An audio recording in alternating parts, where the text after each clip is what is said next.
স্তর উচ্চ মাধ্যমিক এবং সমস্ত ছাত্রছাত্রীরা তো তোমাদের ভালো রেজাল্টের কামনা করে এবং তোমাদের আগামী জীবন খুব ভালো হোক এই কামনা করে আজকে তোমাদের দেখিয়ে দিচ্ছি কিভাবে উচ্চ মাধ্যমিক 2024 রেজাল্ট তোমরা অনায়াসে সহজে দেখে নিতে পারবে। মাত্র 5 মিনিটের মধ্যে তোমরা কিন্তু রেজাল্ট দেখে নিতে পারবে। তোমার সবার প্রথমে অফিসিয়াল ওয়েবসাইট যেটা আছে www.result.nic.in এই ওয়েবসাইটটাতে ভিজিট করতে হবে। এই ওয়েবসাইটে ভিজিট করে তোমরা দেখতে পারবে লেটেস্ট নোটিফিকেশন অপশনে তোমাদের একটা নতুন কিন্তু রেজাল্টের লিঙ্ক কিন্তু পেয়ে যাবে। তো তারপর তোমাদের সামনে কিন্তু দেখতে পারবে যে এই লিঙ্কটা ভেবে লেটেস্ট অ্যানাউন্সমেন্টে তোমরা দেখতে পারবে West Bengal Council of Higher Secondary Education examination 2024 এখানে কিন্তু রেজাল্ট পাবলিশ হবে 8ই মে 2024 বিকেল 3টার দিকে। তো তারপর তোমাদের এই লিঙ্কে ক্লিক করে নিতে হবে। এই লিঙ্কে ক্লিক করলে তোমরা একটা নতুন পেজে চলে যাবে।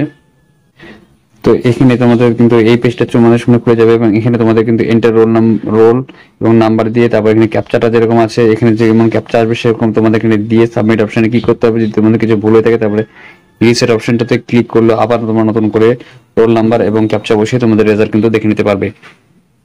রেজাল্টটা তোমাদের কিছুটা এরকম হবে, এটা আগের বছরের রেজাল্ট। তোমরা রেজাল্টটা এরকম করে দেখতে পারবে, পাস না ফেল সবকিছু দেখতে পারবে, গ্রেড নাম্বার সমস্ত কিছু তোমাদের কিন্তু সাবজেক্ট ওয়াইজ এখানে দেখাতে হবে।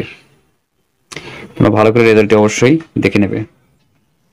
তো আশা করছি আজকে পর্যন্ত ভালো যাবে। Like share comment channel subscribe করে পাশে বেল আইকনটা অবশ্যই প্রেস করুন। ধন্যবাদ ভিডিওটি দেখার জন্য।